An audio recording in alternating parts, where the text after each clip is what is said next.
This is my Valentine's morning. Maaga nga akong gumising dahil may pasok ang aking mga dalaginding.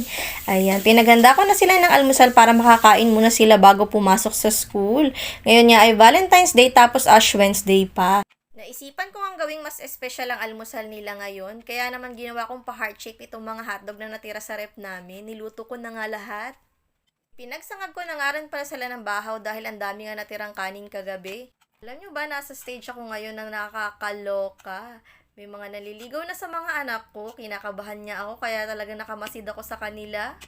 Kaya naman sinabihan ko talaga sila na isang tabi na muna nila ang mga bagay na yon. Unahin muna nila ang pagtupad sa mga pangarap nila at lalo na ang pag-aaral nila.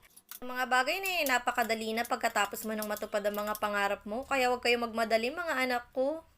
Huwag kayong gumaya sa mami nyo, Diyos ko po.